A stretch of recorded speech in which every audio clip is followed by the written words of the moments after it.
कप्तान हैं आप, पाकिस्तान के कप्तान हैं आप, पाकिस्तान की पहचान है आप, पाकिस्तान के खान हैं आप, वज़ीर आज़म इमरान खान हैं आप।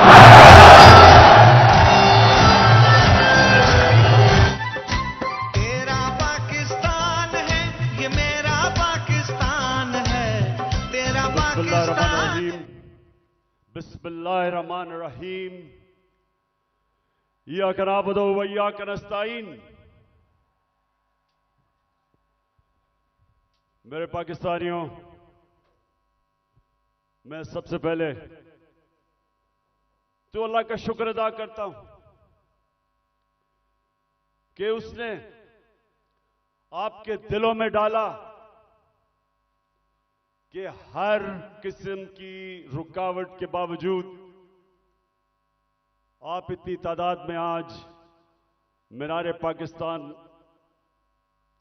यहां आए और मुझे सुनने आए। और इंशाअल्लाह आज जो मैं आपसे बातें करूंगा, मैं आपको यह बताऊंगा कि हमने अपने मुल्क को किस तरह इस दलदल से निकालना है, जिस दलदल में एक साजिश के तहत हमारी हुकूमत गिराई गई और इस मुल्क के बड़े बड़े जुराइम पेशा लोगों को हमारे ऊपर मुसल्लत किया गया। तो मैं आज आपको अपना प्रोग्राम दूंगा, लेकिन उससे पहले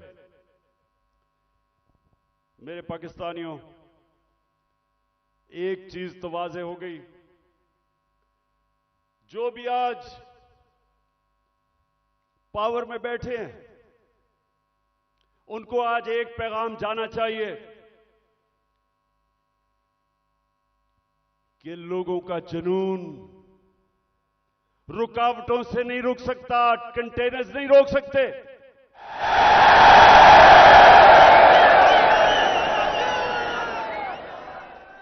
एक अंग्रेजी में एक मुहावरा है कि no force, no army can stop an idea whose time has come. कि जब अल्लाह लोगों के दिलों में एक सोच डाल देता है तो कोई दुनिया की ताकत उसको रोक नहीं सकती। आप कंटेनर्स रखें, 2000 हमारे कारकुनों को आपने छापे मार के जेलों में डाल दिया, ये जलसा फेल करने के लिए। खौफ और हिरासा फैलाया हुआ, सारे रास्ते में कंटेनर्स रख दिए। लेकिन जब अल्लाह लोगों के दिलों में एक सोच डाल देता है, कोई कंटेनर, कोई पुलिस, कोई रेंजर, कोई नहीं रोक सकता उनको। और ये कौम, मैं अल्लाह का खास शुक्र इसलिए भी अदा करता हूं कि मैं अल्लाह से दुआ करता था कि अल्लाह, मैं बाहर की दुनिया में इतना टाइम गुजारा, वो जिंदा कौमें मैंने देखी थी, मैंने लोगों को जुल्म के सामने खड़े होते देखा है, नाइंसाफी के सामने। मैंने बाहर के लोगों को अमर बिल मारूफ पे चलते देखा है, बुराई के खिलाफ खड़े हुए हैं, अच्छाई के साथ खड़े हुए हैं। लेकिन मैं अपनी कौम में ये नहीं देखता था। मैं अपनी कौम को, अफसोस से मुझे कहना पड़ता है कि हर किस्म का जुल्म बर्दाश्त करते देखा। और जब एक कौम जुल्म के सामने नहीं खड़ी होती, मेरे पाकिस्तानियों, वो गुलाम बन जाते हैं। और गुलामों की कोई हैसियत नहीं दुनिया में। मौलाना रूमी ने जिस तरह कहा कि जब मेरे अल्लाह ने तुम्हें पर दिए हैं, क्यों चूंटियों की तरह रेंग रहे हो? क्योंकि गुलाम रेंगते हैं, आजाद इंसान ऊपर जाते हैं। इल्लामा इकबाल, शायद ही मुसलमान दुनिया में इस तरह का ज़हन आया हो। उनकी शायरी, उनका फलसफा, गौर से उसको अगर आप पढ़ेंगे तो एक बार बार पैगाम वो देते हैं। हिंदुस्तान के गुलामी के अंदर पिसे हुए मुसलमानों को जगा रहे थे। उनको, मुसलमानों को याद करा रहे थे कि एक वक्त तुमने दुनिया की इमामत की थी और आज तुम्हारी कोई हैसियत नहीं है। जगा रहे थे उनको। सारा वक्त मुसलमानों को समझा रहे थे कि सिर्फ आजाद इंसानों की हैसियत होती है। तो पाकिस्तानियों, हम जो 23 मार्च बनाते हैं, हम 14 अगस्त बनाते हैं, लेकिन क्या हमें समझ है कि आजादी के लिए क्यों दुनिया तरसती है? क्यों आजादी? कई गुलाम भी बड़े खुशहाल होते हैं। कई मुल्कों के ऊपर दूसरे मुल्कों ने कब्जा किया तो वहां इतनी गुर्बत भी नहीं हुई, वो मुल्क के बेहतर भी चल पड़े। हांगकांग, एक मैं मिसाल देता हूं, हांगकांग गुलामी के अंदर उनके माशी हालात तो अच्छे थे, लेकिन पाकिस्तानियों सुन लो, जब से अल्लाह ने दुनिया बनाई है, हमेशा इंसान आजादी चाहता है। वो क्यों चाहता है? क्योंकि सिर्फ आजाद इंसानों की परवाज है। कभी आज तक सुना है कि किसी गुलाम इंसान ने, गुलाम ज़हनियत के इंसान ने, या किसी मुल्क जो गुलाम हो, कभी सुना है कि उसने कोई बड़ा काम किया हो? कभी सुना है कि दुनिया में उनकी कोई हैसियत हो? गुलाम अच्छे गुलाम रहते हैं। गुलामों की जिंदगी में जिल्लत है। अगर इंसान जिसको अल्लाह ने अशरफुल मखलूकात बनाया, सबसे अजीम मखलूक,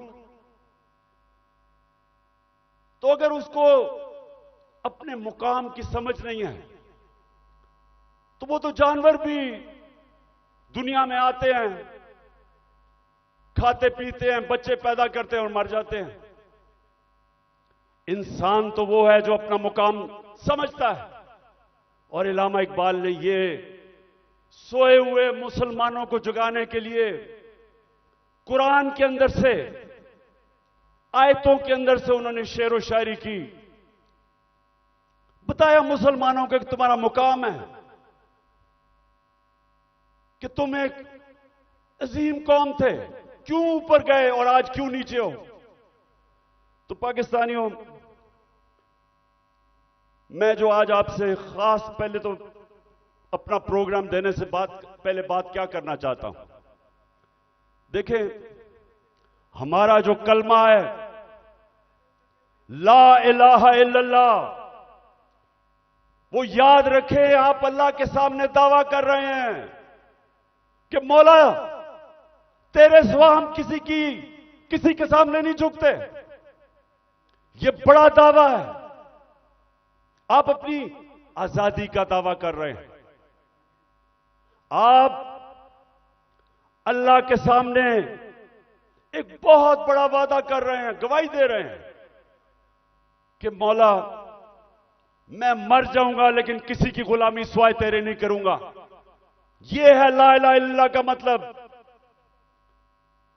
और जब मेरी नजर में,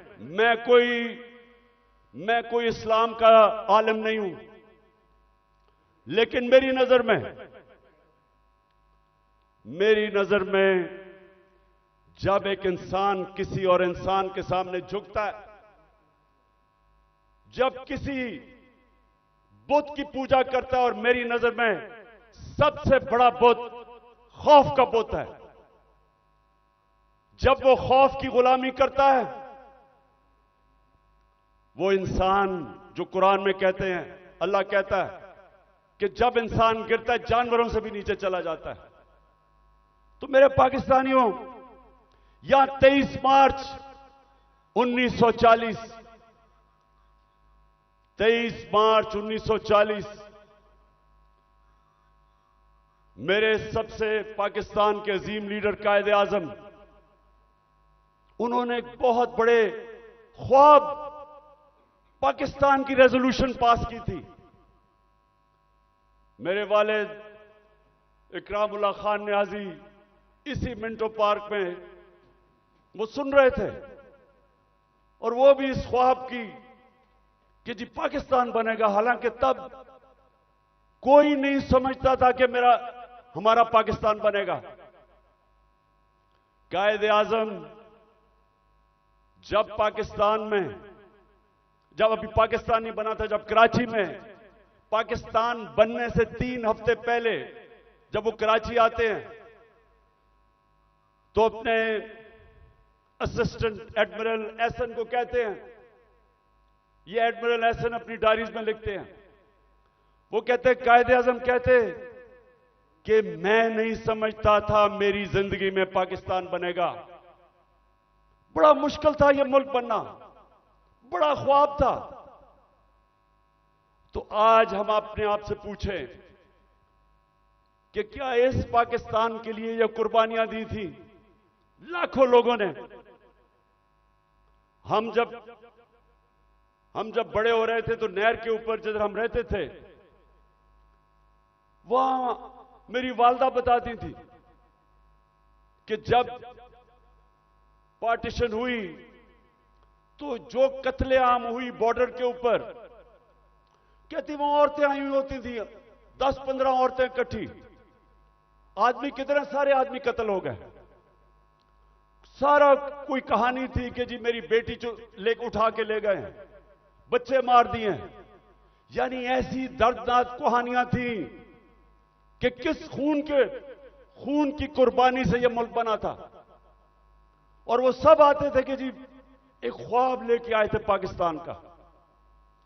तो हमें आज मेरे पाकिस्तानियों पूछना चाहिए अपने से कि किधर हम गलत गए, क्या वजह है कि ये वो एक अजीम मुल्क नहीं बन सका। तो मैं आज आपको सबसे पहली बात ये बताता हूं, इसलिए नहीं बना कि हम कभी आजाद ही नहीं हुए। अंग्रेज तो चला गया, लेकिन जो हमारे मुल्क के ऊपर मुसल्लत हो गए लोग, उन्होंने तो कभी आजाद नहीं किया पाकिस्तान को। और आजादी होती क्या है? एक तो होती है कि हिंदुस्तान से अंग्रेज चला गया, हम आजाद हो गए, पाकिस्तान बन गया। लेकिन दूसरी आजादी, और ये मैं आज आपको पहले बात करूंगा और फिर अपना प्रोग्राम दूंगा, दूसरी आजादी क्या है, जो असल आजादी है। असल आजादी आपको इंसाफ देता है। एक कौम को असल आजादी तब मिलती है जिस कौम में कानून की हुक्मरानी होती है, जिधर इंसाफ होता है। और इंसाफ का क्या मतलब? कि जिधर ताकतवर और कमजोर कानून के सामने एक बराबर, जिधर कानून कमजोर आदमी को ताकतवर से तहफ्फुज देता है। जब एक माशरे के अंदर एक मुल्क का कानून एक कमजोर को ताकतवर से तहफ्फुज देता है, वो इंसानों को आजाद कर देता है। और वो ये आजाद इंसान मुल्क को उठा देते हैं। तो जो आजादी हमें रूल ऑफ लॉ से मिलनी चाहिए थी, कानून की हुक्मरानी से जो आजादी मिलनी चाहिए थी, वो नहीं मिली। क्यों नहीं मिली? पहले मार्शल लॉ लग गया। मार्शल लॉ का मतलब यह कि आपका आइन खत्म हो गया। जो ताकतवर है वो फैसला करेगा कि कौन सा कानून पे वो चलेगा और कौन से पे नहीं चलेगा। तो मार्शल लॉ लग गया।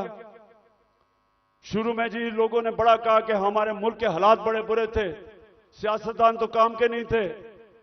तो चले जी ठीक है, मार्शल लॉ लग गया, हमें खतरा था हिंदुस्तान से।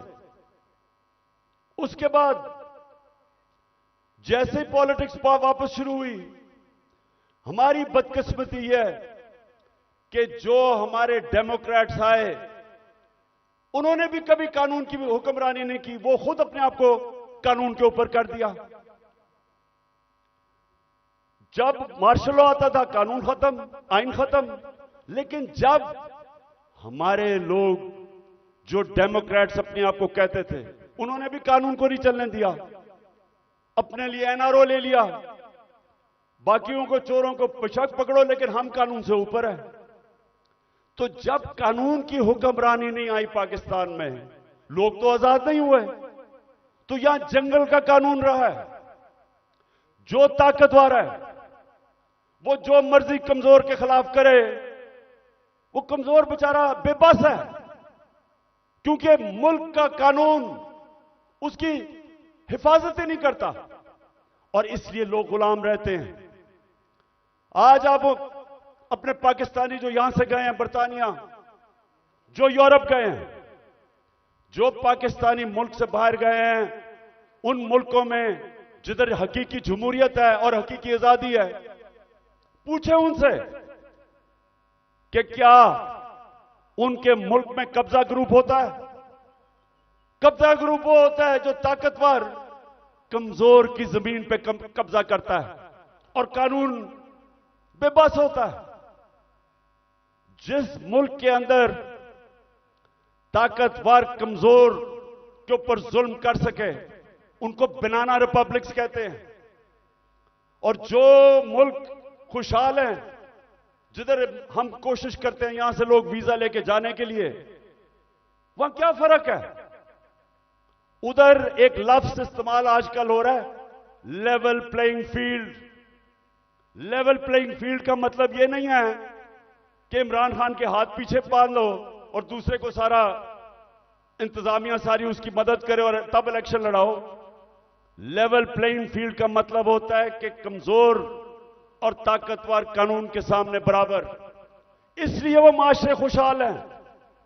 हमारा मसला क्या है? हमारा मसला यह है कि हमारी बदकिस्मती है। बेचारे गांव के अंदर जाओ,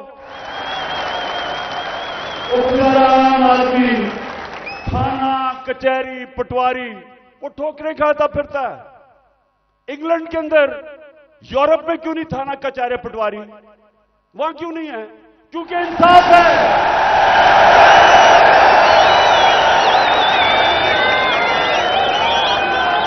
उधर का निजाम आजाद मुल्क है, वो लोगों को आजाद किया हुआ है, इसलिए वो खुशहाल हैं।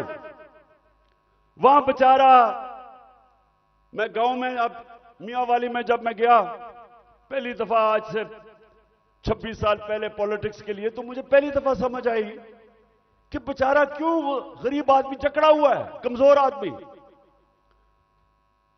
उसके घर चोरी हो, ताकतवर चोरी करवा दे, उसी के ऊपर पर्चा कर दे पुलिस, वो बेचारा ठोकरें खाता फिर रहा है। आजकल तो मैं अदालतों में जा रहा हूं, तो मेरे ऊपर, आपको पता है या नहीं कि मेरी क्या करूं, सेंचुरी तो हो गई है मेरी, अब मैं 150 पे जा रहा हूं। 100 हो गए तो बेचारे, अब मैं देखता हूं कि शुक्र अल्लाह ने मुझे कम से कम वकील दिए, मेरी पार्टी के वकील हैं जो साथ जाते हैं। वो बेचारा गरीब आदमी क्या करे? उसके ऊपर आप केस डाल दें, वो दहशतगर्दी का केस, 40 दहशतगर्दी के केस है मेरे ऊपर, 40। तो सोचे वो बेचारा गरीब आदमी, उसका मुखालिफ हो, उसकी जमीन पे कब्जा करना हो, कुछ भी हो, उसके ऊपर केस डाल दे, वो सारी जिंदगी बेचारा तबाह हो जाता है। ये है गुलामी। सिंध में जाएं, जो सिंध के अंदर जुल्म है आप अंदाजा ही नहीं कर सकते। जो वहां के इस वक्त मुसल्लत हैं, जिसको जरदारी सिस्टम कहते हैं। कोई लोग उनके सामने बेबस हैं, मिजाल नहीं है कुछ कर सके। पुलिस थाने जाएंगे वहां डरते हैं, गुंडे पाले हुए हैं जो उनको पैसे ले लें, कुछ कर दें, डराएं धमकाएं। कोई आदमी आवाज अपनी नहीं उठा सकता जुल्म के खिलाफ। गुलाम है, कैसे कौम उठ सकती है? तो जो आज मैंने आपसे ये जो बात कर रहा हूं आजादी की, क्योंकि असल में हमारी जंग है हकीकी आजादी की। और हकीकी आजादी तब आएगी जब मुल्क में रूल ऑफ लॉ और इंसाफ होगा। जब इंसाफ होगा, लोगों के हुकूक होंगे। जब लोगों के हुकूक होंगे, जब एक मुल्क का अदालती निजाम लोगों की हकूक की हिफाजत करेगा, आपको कोई लंदन या इंग्लैंड जाना नौकरियों के लिए नहीं पड़ेगा, कोई यूरोप नहीं जाना पड़ेगा नौकरियों के लिए। अल्लाह ने इस मुल्क को हर चीज दी है, हमें कोई जरूरत नहीं है कि वीजों के पीछे लाइनों में खड़े हों, फिर पैसे दें। बेचारे वो पाकिस्तानी, मैं तो खैर सब पे भी दिल रोता है, लेकिन जो पाकिस्तानी, कितने लोग हमारे डूबे हैं कि रात में वो छोटी सी किश्तियों के अंदर किसी तरह यूरोप में घुसते घुसते, हमारी बेचारी हॉकी प्लेयर वो जा रही थी कि किसी तरह वो यूरोप चली जाए, वो बेचारी डूब गई और लोगों के साथ। क्यों है? इसलिए नहीं कि पाकिस्तान में वसाइल की कमी है। मैं 3.5 साल जब प्राइम मिनिस्टर रहा हूं, मुझे खुद हैरत होगी कि अल्लाह ने इस मुल्क को क्या क्या नेमतें बख्शी हैं। लेकिन जब कानून ही नहीं है, जब इंसाफ ही नहीं है, जब जिसकी लाठी जिसकी भैंस, जब तक का गोबर नहीं करे, वो मुल्क कैसे उठ सकता है? कौन सी आप इकोनॉमिक पॉलिसी लेके आएंगे उस मुल्क में जिधर इंसाफ ही नहीं है, जिधर कॉन्ट्रैक्ट एनफोर्समेंट नहीं है, जिधर रूल ऑफ लॉ नहीं है? आप जो मर्जी कर लें, उस मुल्क की किस्मत तो तबाही है। इसीलिए हजरत अली ने फरमाया था कि कुफर का निजाम चल जाएगा, लेकिन जुल्म का निजाम नहीं चल सकता। जब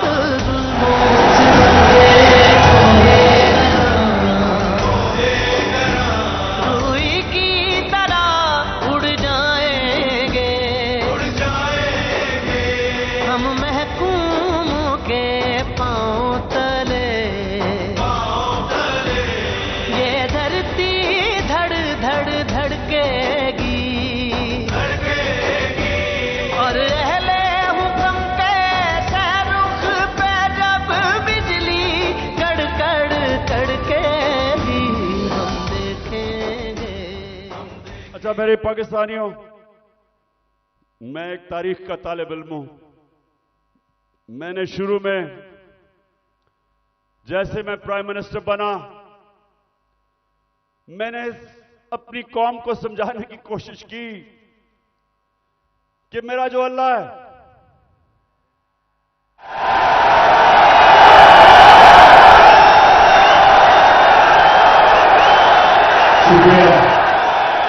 मैंने लोगों को समझाया कि मेरा जो मौला है, उसका कुरान में कहता है कि एक इंसान उसका हबीब है, वो मेरे नबी सल्लल्लाहु अलैहि वसल्लम है।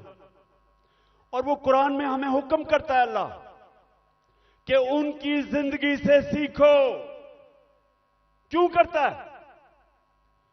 क्योंकि दुनिया की तारीख में कभी कोई इंसान को इतनी कामयाबी नहीं मिली, दुनिया की तारीख में कोई इतना बड़ा लीडर नहीं आया जो मेरे नबी सल्लल्लाहु अलैहि वसल्लम, उनके करीब कोई नहीं आया और ना आ सकता है, चाहे आप मुसलमान हैं या नहीं।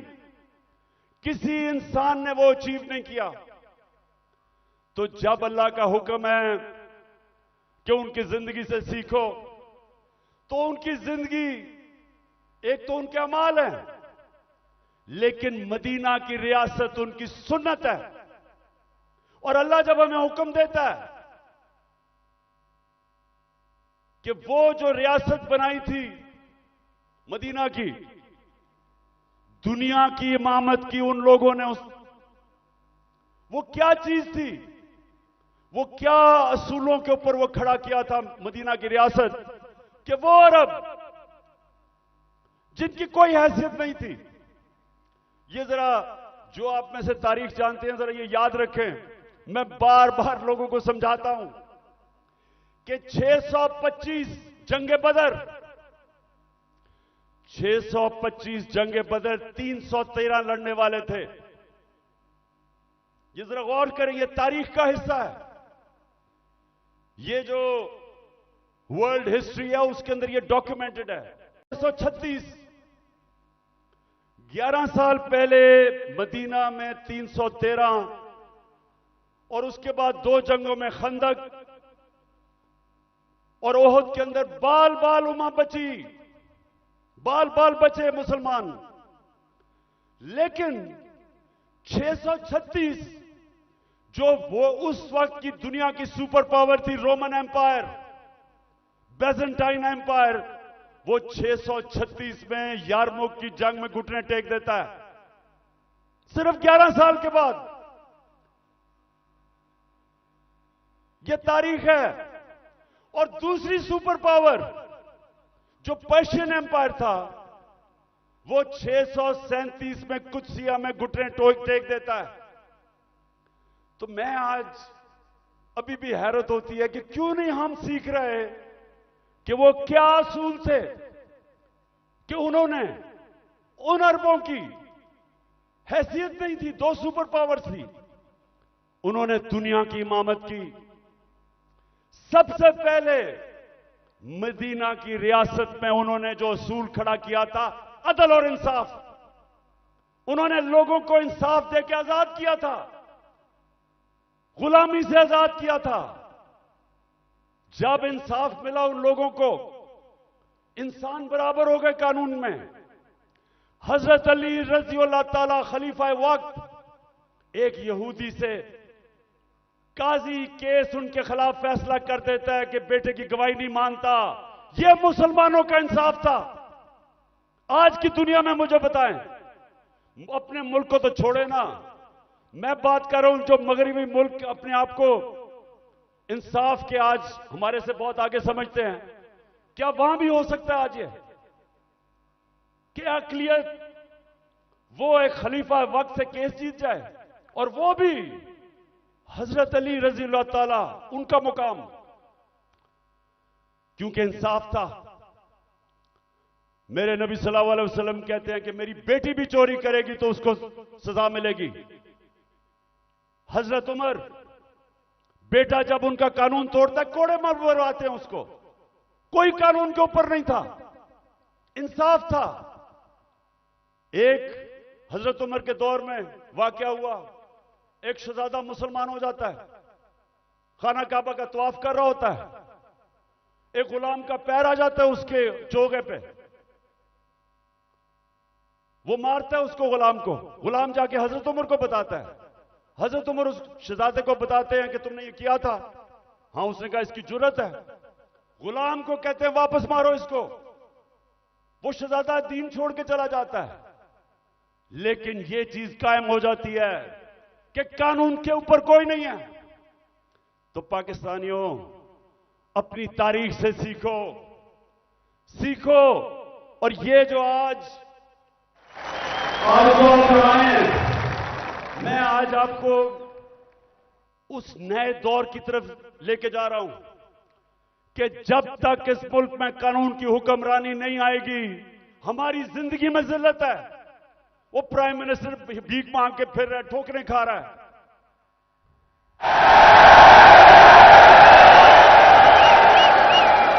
अब तो खैर जनरल बाजवा का बयान आ गया है कि 40 मिनट में इसको बुरा भला कहता था, चुप करके शहबाज शरीफ मेरी बात सुनता था। अब यह होता है कि जब डिग्री में घुस के आप प्राइम मिनिस्टर बनने की कोशिश करें।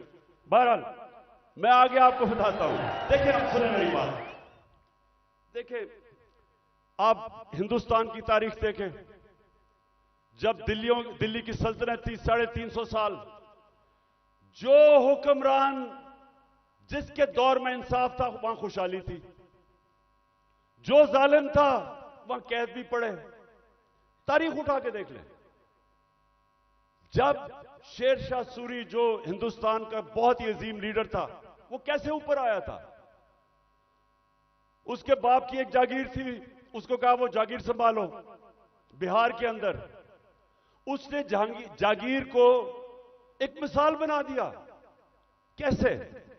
कानून की हुक्मरानी कायम करके सारे बड़े बड़े डाकुओं को उसने मार दार के भगा दिया, अमन कायम कर दिया।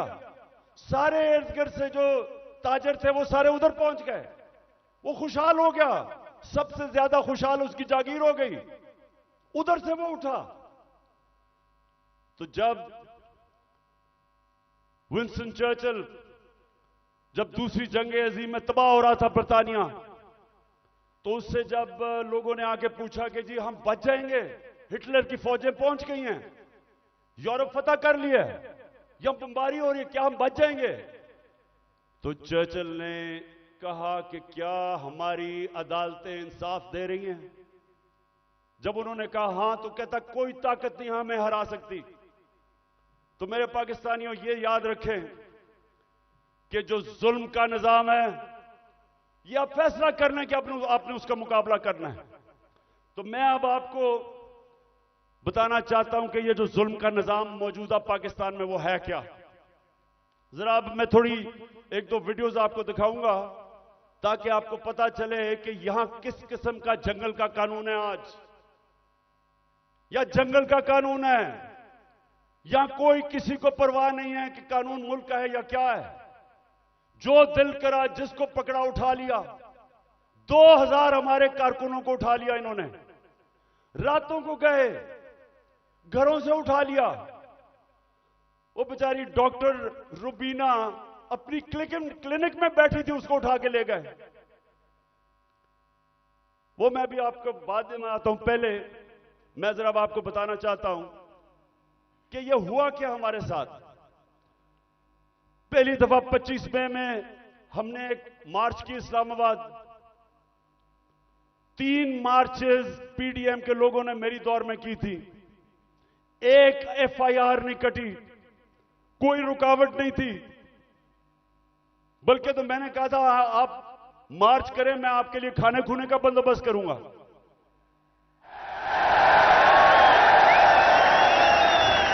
और मुझे बेचारे बिलावल पे बड़ा अफसोस था, वो मुझे डर था रोई ना पड़े, तो मैंने कहा मैं तुम्हारे लिए खाने का बंदोबस्त कर दूंगा।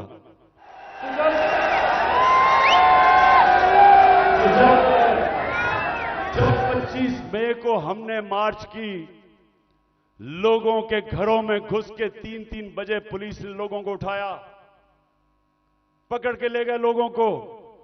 वो हमने जो कभी तस्वर नहीं किया पाकिस्तान में होगा। वहां जाके इन्होंने जो शेलिंग की, जो इन्होंने लोगों से जुल्म किया, औरतें बच्चे, वो सारी हमारे पास डॉक्यूमेंटेड है। फिर अब इस साल आ जाए 8 मार्च को हमने परमिशन लेके अपनी इलेक्शन की रैली शुरू की। जमान पार्क से शुरू करनी थी। जरा ये अब गौर से सुने हुआ क्या। पुलिस हमें परमिशन देती है, सुप्रीम कोर्ट के हुक्म के ऊपर 30 अप्रैल को पंजाब का इलेक्शन अनाउंस होता है। हम अपने इलेक्शन की रैली का आगाज करते हैं।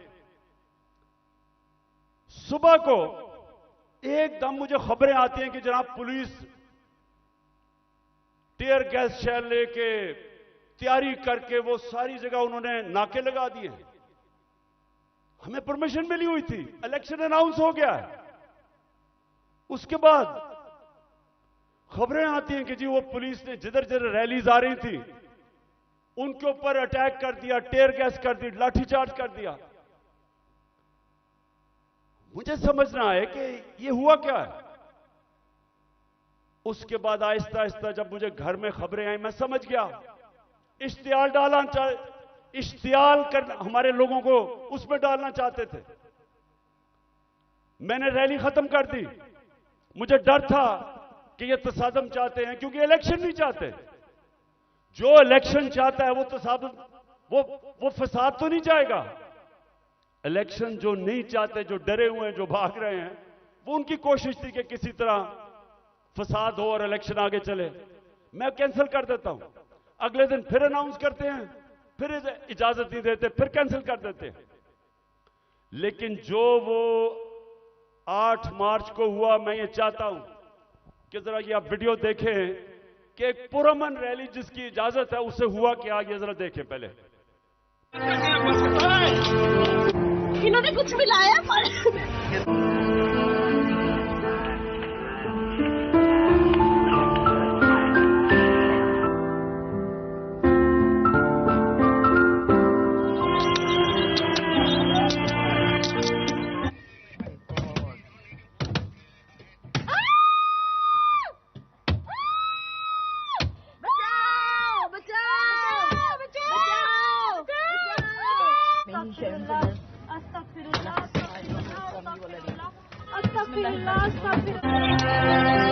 गाड़ी तोड़ी है, मेरे कपड़े फाड़े हैं, दे सकते हैं दंड।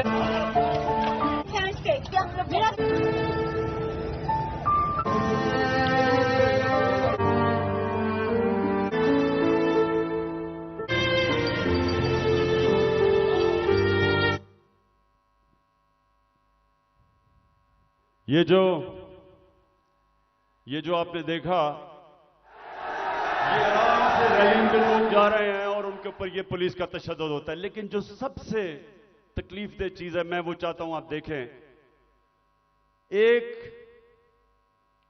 एक मलंग, एक दरवेश, एक स्पेशल पर्सन, जिससे वो सारे मेरे घर के बाहर जो कैंप लगा हुआ था, सब जिससे प्यार करते थे, जिसके पास प्यार के अलावा था ही कुछ नहीं, उसको प्यार में लोग जिले शाह कहते थे। अब जरा एक वीडियो देखें जिले शाह की, ताकि आपको समझ आए कि वो किस तरह का इंसान था। और मैं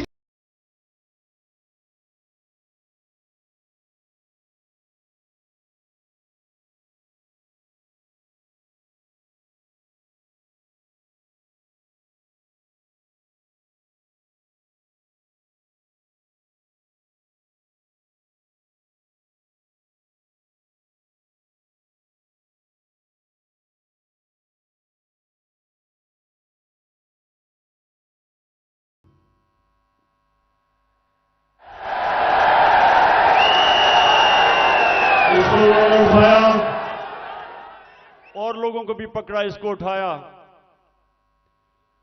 और मेरे ख्याल में इन दरिंदों को समझ नहीं आई कि वो स्पेशल चाइल्ड है।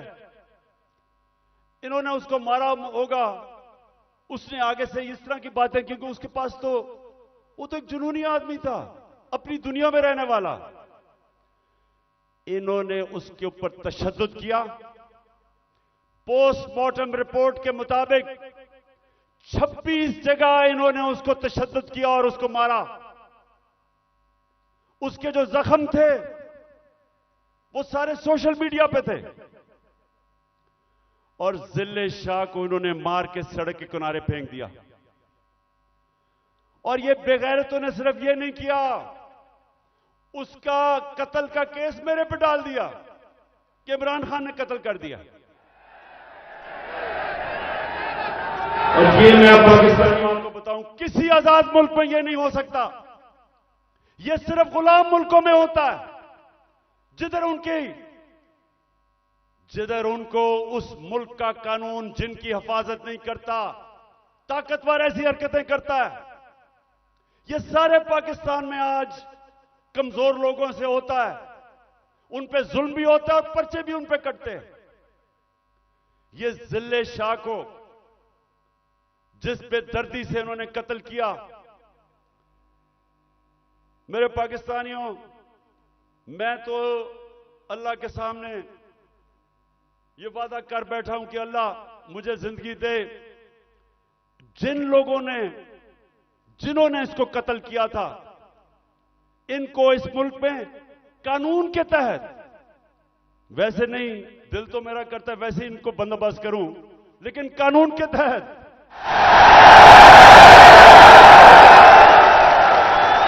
इससे ज्यादा लोग नहीं हो सकते। ये इंसान नहीं है, ये दरिंदे भी नहीं हैं। ये कैसा, ये इनके जो ज़हन है, ये बीमार लोग हैं। और इन्होंने उसके बाद मेरे पे कत्ल का केस किया।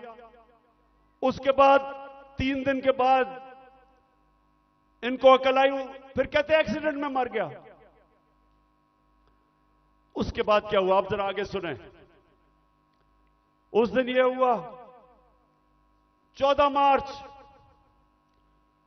मार्च मेरे घर एक वारंट लेके आ गया। मैंने उनको समझाया कि जो वारंट थी वो गैर कानूनी थी। मेरे पास बेल थी 18 मार्च की, जो मैंने पहले ही फैसला किया था कि मैंने इस्लामाबाद जाना है अदालत में। तो मैं तो पहले ही जा रहा था, पुलिस आ गई, जी आपको इस्लामाबाद लेके जाना है। मैंने श्योरिटी बॉन्ड दिया वकील ने। अगर कानून कहता है श्योरिटी बॉन्ड दे दो तो पुलिस आपको अरेस्ट नहीं कर सकती। श्योरिटी बॉन्ड के मैं पहले ही 18 को अदालत में पेश हो रहा हूं। इन्होंने मेरा श्योरिटी बॉन्ड नहीं लिया।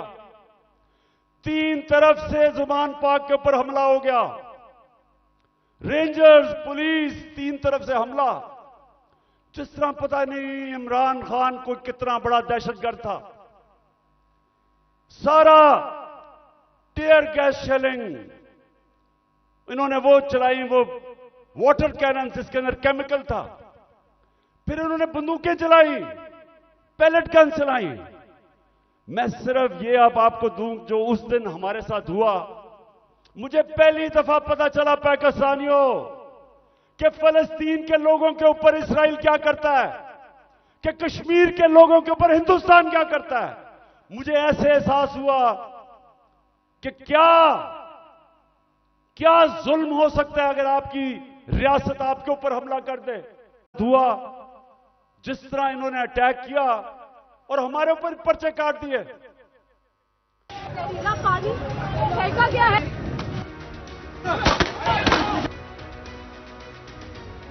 गाड़ी में ले आओ भाई। ये शेल है जो फायरिंग कर दी उन्होंने सीधी। 2 घंटे से लड़ रहे हैं उनके साथ। इन लोगों ने मुझे जो ना पकड़ के मुझे जो ना इतना मारे। गोली हम पे चल रही थी, ये देखो जी। ये वो जगह है जहाँ पे पुलिस ने जो बुलेट फायर की हैं वो लगे हैं। सीधे चल मारे इन्होंने।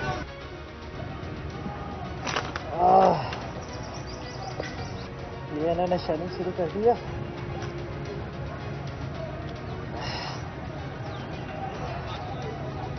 और ये अंदर आग लग गई है। ये आई बचे। आज अगर आप फ्रांस में देखें, वह लोग मुजाहरे कर रहे हैं पेंशन्स के ऊपर। कभी आपने टीवी के ऊपर देखा वो चीजें भी जला रहे हैं, वो गाड़ियां भी जला रहे हैं। कभी आपने देखा कि पुलिस उनके ऊपर फायरिंग कर रही है या रेंजर्स। कभी आपने देखा कि उनके लोगों को अफवाह करके लेके जा रहे हैं गैर, और फिर तशद्दुद कर रहे हैं उनके ऊपर। कभी फ्रांस के अंदर यह नहीं होगा, क्योंकि वो लोग आजाद हैं। उनका कानून उनकी हिफाजत करता है, उनको इजाजत देता है कि पुरअमन एहतजाज करो। और हम तो एहतजाज भी नहीं कर रहे थे। लोग क्यों मेरे घर के बाहर आए? क्योंकि लोगों को पता था कि ये मुझे अरेस्ट जो करने आए हैं वो गैर कानूनी है। और लोगों को यह भी पता था कि ये जेलों में डाल के तशद्दुद करते हैं। सारे लोगों को पता था कि जो आजम स्वाति से क्या किया, जेल में डाल के कपड़े उतारे, तशद्दुद किया एक 75 साल आदमी को। कोई शर्म नहीं इनको आई। क्या पाकिस्तान का आईन राइट टू डिग्निटी देता है? किसी को इजाजत नहीं देता कि किसी को नंगा करके उसको जलील करो, उसकी वीडियो बनाओ। उससे पहले शहबाज गिल, उसको उठा के ले गए। 2 दिन उसको पकड़ के उल्टा लटकाया, उसको नंगा किया, उसके ऊपर हर किस्म का तशद्दुद किया। फिर सोशल मीडिया के लड़कों को पकड़ के ले गए। कितने लड़कों को लेके गए, उनके ऊपर यही उन्होंने किया। पता नहीं इन बेगैरतों को नंगा करने का क्या शौक है?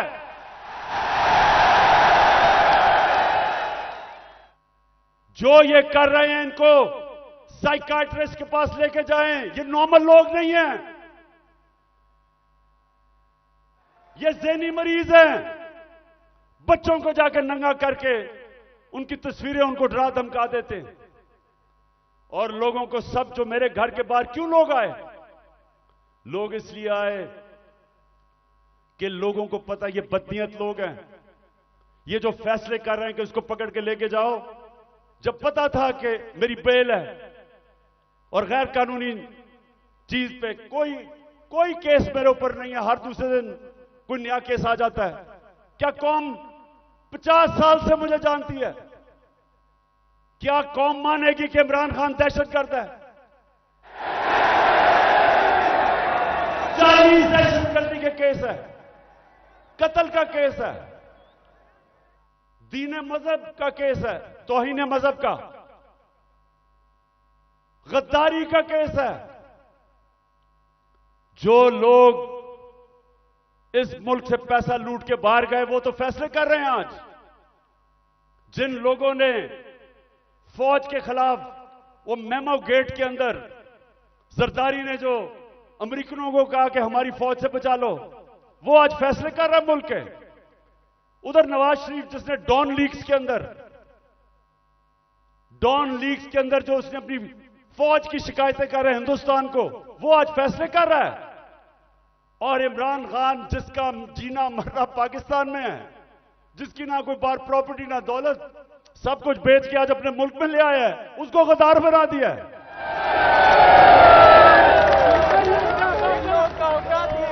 तो लोगों ने, और मैं आपको एक और वाकया बताऊं, इतनी 26 घंटे मेरे घर के ऊपर हमले हुए, आखिर में इतनी टेयर गैसिंग की, रेंजर्स आ गए, 72 बंद गाड़ी ले आए मेरे घर के बाहर, आर्मड कार, कि पता नहीं कलभूषण से भी ज्यादा बड़ा कोई गद्दार बैठा हुआ है वहां। तो आखिर में लड़के थक गए, वो सारे डरे हुए थे कि इनकी नीयत ही नहीं ठीक। पहले इन्हीं लोगों ने तो पहले मुझे कत्ल करने की कोशिश की है, अब यही लोग अब मुझे जेल में लेके जाएंगे, सब डरे हुए थे। तो मैंने जब सुबह आखिर में इन्होंने एक इतनी बड़ी वारदात की जो आर्मर्ड कार के साथ आ गए, तो मैंने उनको सबको कहा, 50 लड़के रह गए थे, मैंने उनका देखो बात सुनो, मैं यहां खून नहीं चाहता। तो मैं अपना बैग पैक किया हुआ था, मैं क्या मैं जा रहा हूं, मैं अपने आप को हिरासत में देने लगा हूं क्योंकि मैं नहीं चाहता आपका किसी का खून हो। वो सामने लेट गए, उन्होंने कहा हमने नहीं जाने देना कि ये आपको मार देंगे। और जो इन्होंने किया है, हमारे लोगों को जिस तरह उठा के तशद्दुद किया है, वो ठीक कह रहे हैं। ये जो आज पाकिस्तान में हो रहा है ये तो कभी हुआ ही नहीं है। 2000 लोग हमारे उठाए हैं इन्होंने। और कैसे लोग उठाए? अजहर मशवानी, सोशल मीडिया का बेचारा नौजवान, उसको पता ही नहीं कि किधर उठा के ले गए। उसके मां बाप की मुझे मैसेजेस आ रही हैं कि जी वो मेरा बेटा किधर गया, उसकी बहनें कर रही हैं, भाई आए हैं। उसको हसन न्याजी, मेरा भांजा, इंग्लैंड से बैरिस्टर बन के आया कि जी मैं पाकिस्तान की खिदमत करूंगा, वो बेल लेके आया, उसको उठा के ले गए। और क्योंकि वो मेरा भांजा था, उसके ऊपर उन्होंने तशद्दुद किया। वही उन्होंने जो किया कि उसको जलील करने के लिए जो सबसे करते हैं बेगैरत लोग, कि शर्म नहीं आती कि आप उनके कपड़े उतारें और आप उनको जलील करें। जलील तो आप हैं, अल्लाह कभी जलील नहीं होने देता किसी को, उसके हाथ में इज्जत और जिल्लत है।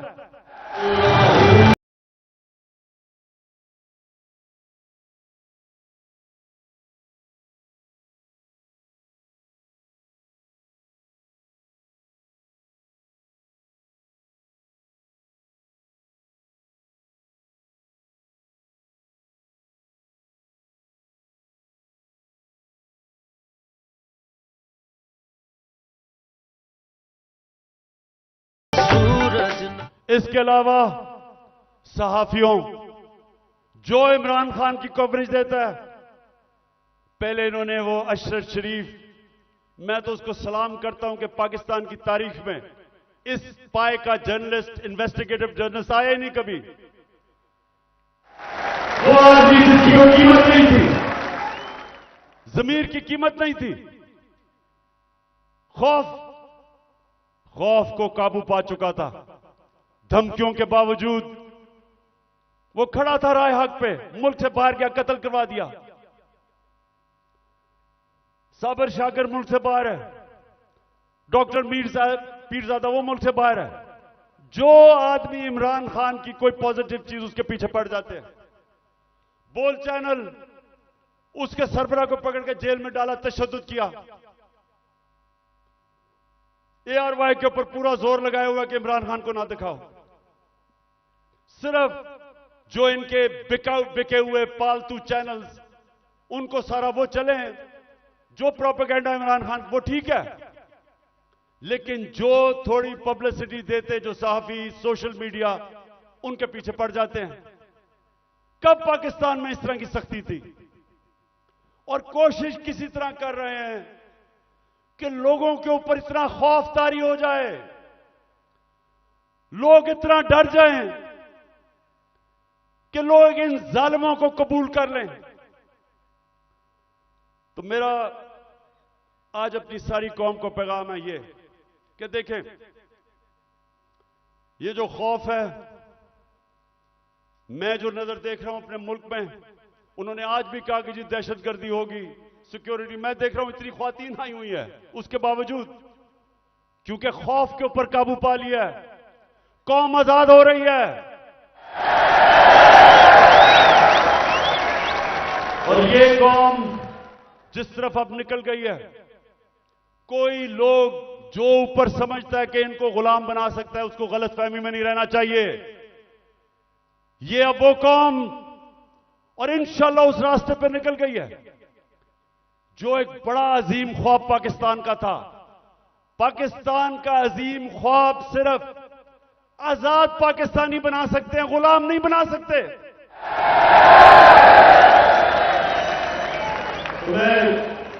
पहले तो मैं और भी बता दूं कि मुझे इतना अफसोस है जिस तरह के लोगों को पकड़ा। आमिर मुगल हमारा, उसके बच्चों को ले गए, वो हमारा कारकुन इस्लामाबाद में बच्चे पकड़ के ले गए उसके। ये कब हुआ? और सिर्फ सारों को डरा धमका रहे हैं। इनका ख्याल था कि आज कोई आएगा ही नहीं मीनारे पाकिस्तान में, कि डर इतना हो गया, लोगों को डर हो गया है। अच्छा जी, मैं अब दूसरी चीज पे आता हूं।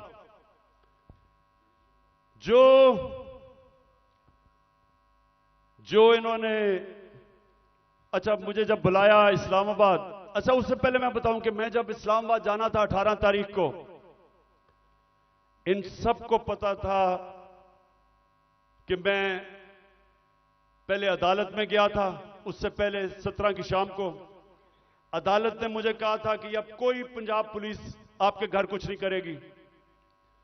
उन्होंने कहा कि सर्च वारंट अगर उन्होंने लेना है तो एक एसपी का नाम लिया और एक हमारा उस वक्त शिबली फराज थे, उन दोनों के होते हुए वो मेरे घर में आके देखेंगे। उन्होंने कहा जी कोई पता नहीं, कोई असला है वहां।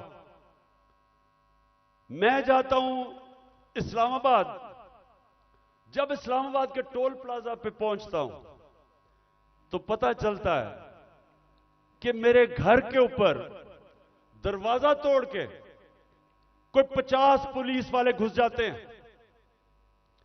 अकेली बेचारी बुशरा बेगम घर पे, अकेली, 3-4 मुलाजिम के साथ, और वो घर पे घुसते हैं, सारे घर के ऊपर छतों पे घर को जो चीज आती है लूट लेते हैं। और वो जो बेचारे 5-6 मुलाजिम थे उनको जिस बेदर्दी से मारते, मैं सिर्फ चाहता हूं कि एक दफा देखें कि ये इन्होंने एक आदमी छोड़ें कि इमरान एक्स प्राइम मिनिस्टर या लोग जानते हैं, किसी भी बाइज्जत किसी भी घर में अगर पता हो कि खामद घर नहीं है, बीवी एक दीनदार खातून पर्दादार, सोचें कि उसके घर में कभी ये आज तक पाकिस्तान में हुआ है?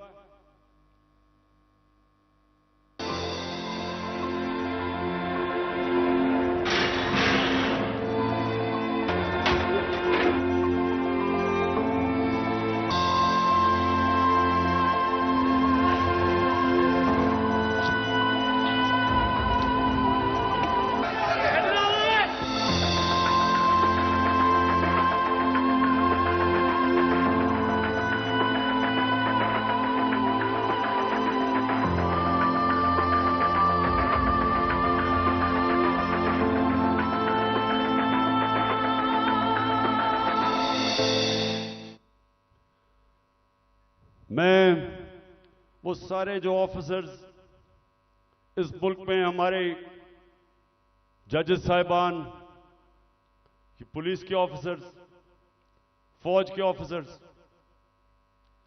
पाकिस्तानी अपने, मैं सबसे एक सवाल पूछता हूं कि आपके घर में अगर ये होता तो आप क्या तकलीफ होती? आपको होती या नहीं होती?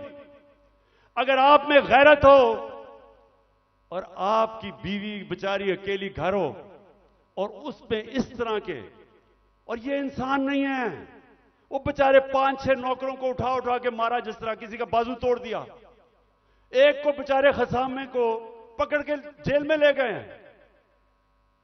ये किस मुल्क में होता है? ये किसी आजाद मुल्क में नहीं हो सकता। जिन मुल्कों के अंदर कानून होता है, इंसाफ होता है, किसी पुलिस की जरूरत नहीं है ये करने की। तो अगर ये मेरे घर पे कर सकते हैं, किसी के घर पे भी ये इस तरह अटैक कर सकते हैं।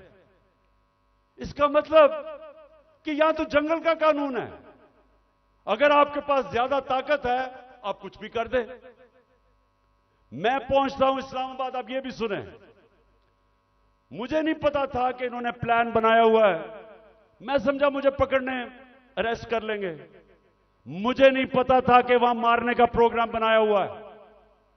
मैं वहां से जब जुडिशियल कॉम्प्लेक्स पे गया, सारे रास्ते टीयर गैसिंग कि किसी तरह इमरान खान अकेला हो जाए, लोग इसके साथ ना हो। लोग आके घरों से लोग निकल के साथ चलना शुरू हो गए, उनके ऊपर टीयर गैसिंग। अब मैं आखिर में पहुंचता हूं अपनी हाजिरी लगाने के लिए अदालत में। 5 घंटे लगते हैं मुझे टोल प्लाजा से, इस्लामाबाद से जुडिशियल कॉम्प्लेक्स, जो 20 मिनट का रास्ता था। सारा रास्ता पुलिस और रेंजर्स के, जिस तरह कालभूषण से भी बड़ा, जिस तरह मैंने कहा कोई दहशतगर्द आ रहा है। 40 मिनट में बाहर खड़ा रहता हूं, और जब बाहर पहुंच रहा होता हूं तो ऊपर से पुलिस पत्थर फेंक रही होती है, लोगों को इश्तियाल दे रही होती है कि किसी तरह वहां तसादम हो, और तसादम के अंदर इमरान खान को कहें जी वो मुर्तजा भुट्टो टाइप कत्ल हो गया। जरा ये सोचें कि ये कभी किसी पाकिस्तान के पॉलिटिकल पार्टी के हेड से हुआ ये। अब पहले तो आप जुडिशियल कॉम्प्लेक्स से देखेंगे पुलिस पत्थर मार रही है। ये जो बोल रहे हैं जी कि पुलिस वाले पथराव नहीं कर रहे थे, पुलिस वालों ने पथराव जितना किया है इतनी इन्होंने, ये देखो ये गवर्नमेंट, ये पुलिस, ये किस तरह पत्थर मारी है, जो कि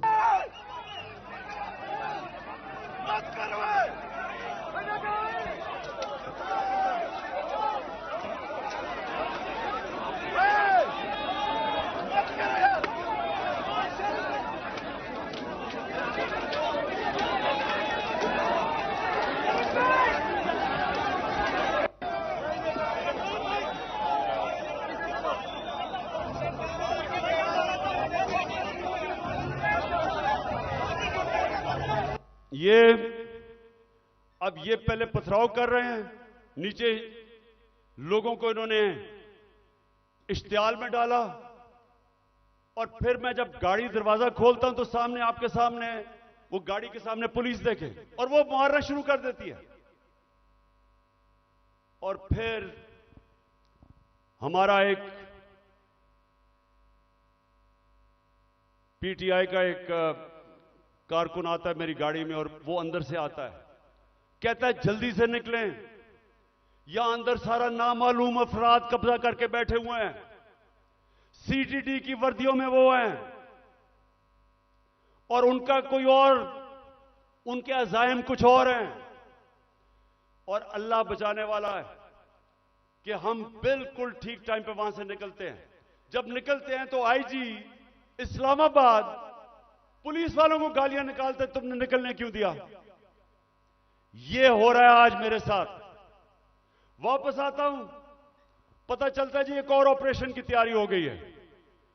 1000 रेंजर तैयार बैठे हुए हैं, क्योंकि पुलिस अब झिझक रही है ज़मान पाक पे अटैक करने के लिए, तो 1000 रेंजर तैयार किए हुए हैं ज़मान पाक को फतह करने के लिए।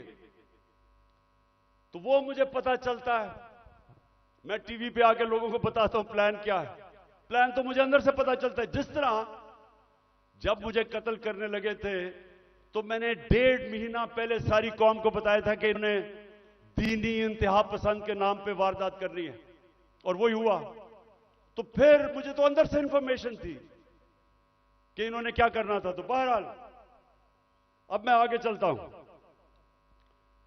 जो 30 अप्रैल का इलेक्शन उन्होंने डिले किया, ये कौम जरा गौर से सुन लो। अब ये जो मुल्क में अब जंगल का कानून आ रहा है और तकरीबन आ गया, ये जो इन्होंने किया है कि जब आइन कहता है कि 90 दिन में इलेक्शन होगा, जब पाकिस्तान का सुप्रीम कोर्ट कहता है कि 30 अप्रैल को पंजाब का इलेक्शन है, तो किस मुंह से इलेक्शन कमीशन ने कहा कि जी अक्टूबर में इलेक्शन होगा। हमारे पास जी कहते पैसे नहीं है। तो मुझे यह इलेक्शन कमीशन मुझे यह बताए कि मुल्क का तो तुमने वैसी दिवालियां निकलता जा रहा है, तो अक्टूबर में किधर से पैसे आएंगे। तो इसका मतलब तो इलेक्शन होंगे नहीं। कभी इस तरह का सुना है किसी महज़ब माशरे में कि आइन कह रहा है कि इलेक्शन होंगे और यह कहते पैसे नहीं है जी इसलिए इलेक्शन नहीं। झूठ बोला कि जी आईएमएफ कह रहा है। आईएमएफ ने तस्दीक की कि हम नहीं कह रहे। तो कोशिश क्या है इनकी, इलेक्शन से भागो। अगर आइन तोड़ना पड़ता तो तोड़ो, किसी तरह इमरान खान इलेक्शन के में जीत के इक्तदार में ना आ जाए, बस ये 1 पॉइंट एजेंडा है। उसके लिए हम अदालत में जा चुके हैं और मैं आज सारे पाकिस्तान की लीगल कम्युनिटी को यहां से अपील कर रहा हूं कि ये वो वक्त आ गया है कि आज आपने स्टैंड ना लिया, अगर आज आप आइन के साथ ना खड़े हुए तो उसके बाद मुल्क में कानून खत्म। जो ताकतवर चाहेगा वही कानून होगा। जब वो फैसला करेगा कि इलेक्शन है तो तभी इलेक्शन होगा। तो पाकिस्तानियों, हमने सबने पाकिस्तान के सुप्रीम कोर्ट के साथ खड़ा होना है, हमने पाकिस्तान के आइन के साथ खड़े होना है। मुझे सारे हाथ खड़ा करके बताएं कि आप खड़े होंगे पाकिस्तान की आइन के साथ, सुप्रीम कोर्ट के साथ।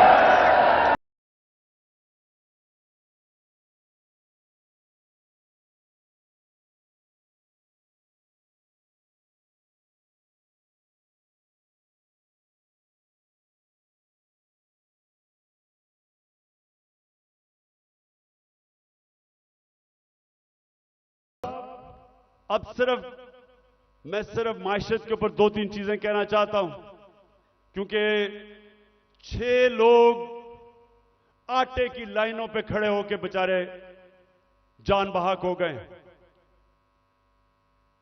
मैं सबसे पहले सवाल पूछता हूं कि अगर आपने आटा बांटना है तो क्या यह तरीका है कि इस तरह लोगों को जलील खड़ा करके जिल्लत देके कभी इस तरह भी आटा बांटा जाता है?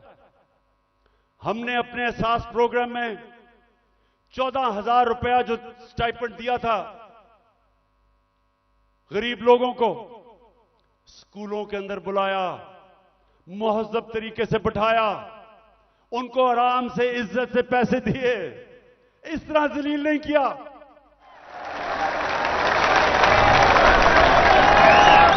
और दूसरा, मैं आज सिर्फ यह सवाल पूछना चाहता हूं कि कौन सी ऐसी चीज, क्या क़यामत आ गई कि हमारे पिछले अप्रैल के अंदर जब हमारी हुकूमत थी 1 किलो आटा 55 रुपए का था, आज 115 रुपए का गवर्नमेंट का रेट है और बाजार में 155 रुपए का मिल रहा है 1 किलो।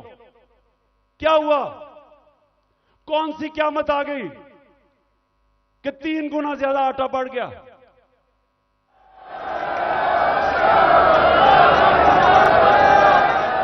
जनरल बाजवा वो आजकल इंटरव्यू देते हैं, तो एक इंटरव्यू में कहा उसने कहा इमरान खान बड़ा खतरनाक था पाकिस्तान के लिए, शायद इसलिए उसने हटाया और इनको ले आया। तो मैं उससे पूछता हूं कि आज जरा मुझे ये सिर्फ इन सवालों का जवाब दे दे कि आज, पहले मैं तेल पे आता हूं, आज दुनिया की आलमी मार्केट के अंदर जो तेल बिक रहा है वो $70 से $75 इस पे तेल बिक रहा है। हमारे दौर में $110 से $115 पे था। अब मुझे यह बताएं कि हम तो 150 रुपए लीटर डीजल और पेट्रोल तकरीबन 150 रुपए का बेच रहे थे, आज क्या हो गया है? आज होता है कि 293 रुपए का डीजल और 272 रुपए का पेट्रोल, तो दुनिया में तो तेल तकरीबन आधा हो गया है। तो हमें यह समझाएं कि आटा भी उस मानों पे। आज जो पाकिस्तान की जो हर हफ्ते वीक ऑन वीक जो कहते हैं एसपीआई जो महंगाई है वो 47% पे पहुंच गई है। सारे पाकिस्तान के महंगाई के रिकॉर्ड टूट गए। हिंदुस्तान, जब हमारी हुकूमत थी तो हिंदुस्तान में महंगाई 5.5% थी, पाकिस्तान में 10% के करीब थी। तो आज ये बताएं कि हिंदुस्तान में तो महंगाई गई है 6.5% और पाकिस्तान में पहुंच गई है 31%। 3 गुना ज्यादा महंगाई हो गई है। तो लोगों से पूछे, तनख्वाहदार से पूछे कि उनके ऊपर क्या हुआ। हम जब थे डॉलर, पिछली मार्च में जब इन्होंने नो कॉन्फिडेंस किया था तो डॉलर कितना था? 178 रुपए का, आज पहुंच गया 283 रुपए का। यानी अगर आपके बैंक में पिछली मार्च अप्रैल में आपका 100 रुपया था तो वो 65 रुपया रह गया है। वो जो 100 रुपया था वो सिर्फ आज 65 रुपए की चीजें खरीद सकता है। तो मैं बाजवा से पूछता हूं कि मैं तो बड़ा खतरनाक था, तो ये बताएं कि ये किसको ऊपर बैठा दिया है कि पाकिस्तान घुटनों पे पहुंच गया है।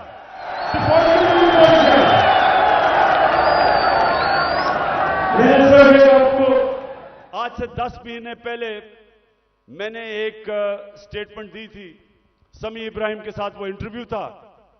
तो ये जरा छोटा सा क्लिप ये देख ले। ये आज से 10 महीने पहले था।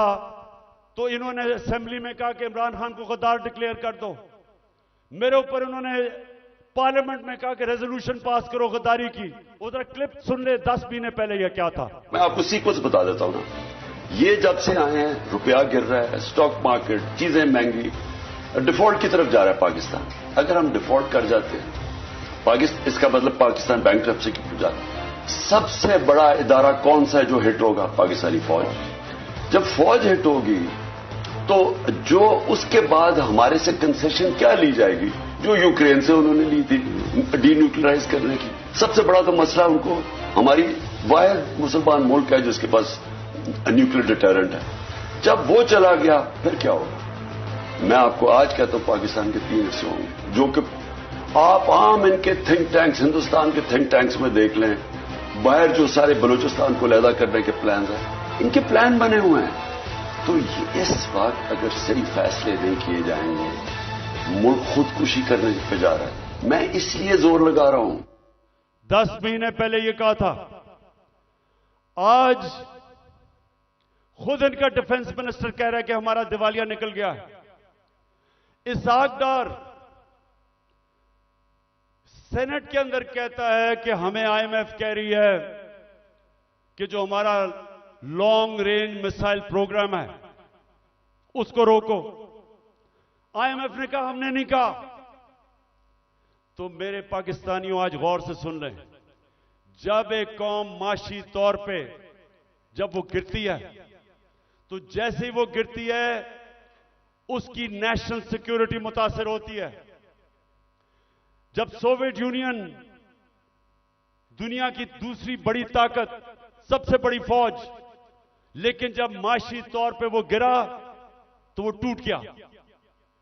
हम भी आज उधर खड़े हैं। अगर हमने अभी, जो मैं ये अब अगली बात आपसे करना चाहता हूं कि अगर मैं अपनी एस्टैब्लिशमेंट इस सारे पाकिस्तानियों को बताना चाहता हूं कि अगर अभी हमने इस मुल्क को ना संभाला, ये सबके हाथ से निकल जाएगा।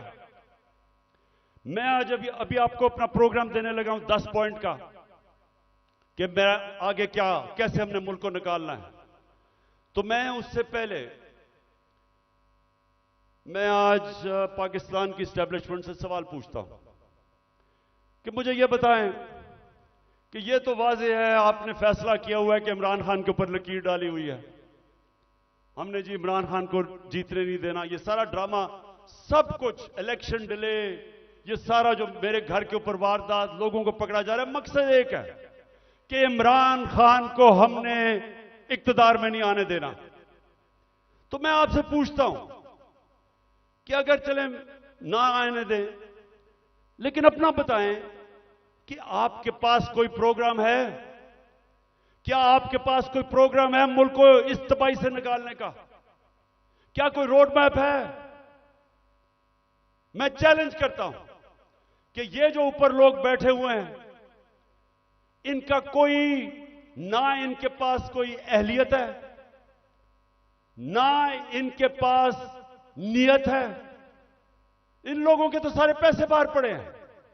ये तो पाकिस्तान से जब मसला आता है ये बाहर भाग जाते हैं।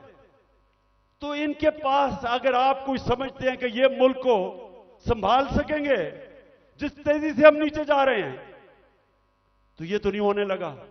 तो क्या आपके पास अगर और कोई प्रोग्राम है तो बताएं।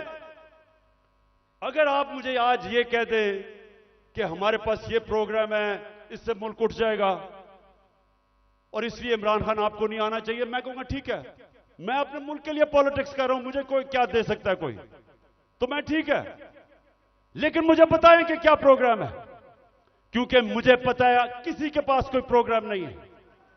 प्रोग्राम अब ये मैं आपको बताने लगा हूं क्या है पाकिस्तान को। जिधर आज पाकिस्तान पहुंच गया, कोई आसान रास्ता नहीं है इसको इस मुश्किल से निकालने का। अब सारे मुश्किल फैसले हैं, लेकिन मुश्किल फैसले वो कर सकता है जिसके पास पब्लिक मैंडेट हो, जो इलेक्शन से पब्लिक की वोट के जरिए आया हो, जिसको पब्लिक जिस पे एतमाद करे, वो बड़े बड़े फैसले करेगा। वो इस मुल्क को जब तक एक वो जमात जो गवर्नमेंट में आएगी पब्लिक के मैंडेट से, पब्लिक की वोट से, वो पहला कदम होगा, क्योंकि जब एक 5 साल के लिए हुकूमत आएगी तो लोगों को, बिजनेस कम्युनिटी को एतमाद होगा कि पॉलिटिकल स्टेबिलिटी आ गई है। उसके बाद अगला स्टेप होगा। और मैं आज आपको बताऊं कि हमारा मसला क्या है। हमारा 2 मसले हैं। हम जितने भी पैसे टैक्स से इकट्ठे करते हैं वो काफी नहीं है, हमारे खर्चे बहुत ज्यादा हैं। हमें कर्जों के ऊपर किस्तें देनी पड़ती हैं, वो बढ़ती जा रही हैं। तो हमारे पास इतना पैसा नहीं है और हम शुरू ही करते हैं, हम शुरू ही होते हैं खसारे से और हमें कर्जे पे मुल्क चलाना पड़ता है। ये पहला मसला है। दूसरा मसला है कि जो डॉलर्स मुल्क में आते हैं उससे बहुत ज्यादा डॉलर्स मुल्क से बाहर जाते हैं। हमारे पास डॉलर की कमी है, जिसको करंट अकाउंट डेफिसिट कहते हैं। हमने कभी माजी में कोशिश ही नहीं की अपनी एक्सपोर्ट्स बढ़ाने की। जो भी मुल्क तरक्की किया है, ईस्ट एशिया, चाइना, सब ने अपनी एक्सपोर्ट्स बढ़ाई हैं। एक्सपोर्ट्स बढ़ाती है तो डॉलर आते हैं। हमने कभी कोशिश ही नहीं की। हमारी इंपोर्ट्स बहुत ज्यादा हैं। तो अब मैं आपको बताऊं कि ये दो हमारे खसारे हैं। एक की वजह से रुपए पे प्रेशर पड़ता है, रुपया गिर जाता है, रुपया गिरता है, महंगाई होती है, महंगाई होती है, गुर्बत होती है। और दूसरी वजह से कि हम सारा वक्त, क्योंकि हम टैक्स ही कितना नहीं इकट्ठा करते, सारा वक्त हमें मसला पड़ा रहता है। हम बैंकों से और पैसे लेते हैं, उसके ऊपर सूद होता है, तो हम इधर फंसे हुए हैं। तो इसके लिए सबसे पहले पाकिस्तान के अंदर एक उस तरह की सर्जरी करनी पड़ेगी, मुल्क का गवर्नेंस सिस्टम ठीक करना पड़ेगा, उसके लिए रूल ऑफ लॉ लाना पड़ेगा, मुल्क की एनवायरनमेंट चेंज करनी पड़ेगी। जिस तरह हम गवर्नमेंट चलाते हैं बिल्कुल चेंज करना पड़ेगा। और जो हमने डॉलर मंगवाने हैं मुल्क के, जरा गौर से सुने, मैं आखिर में पहुंच रहा हूं। डॉलर कैसे आएंगे? एक्सपोर्ट्स बढ़ाने में तो टाइम लगेगा। एक तरीका है डॉलर लाने का, ये जरा गौर से सुन लें।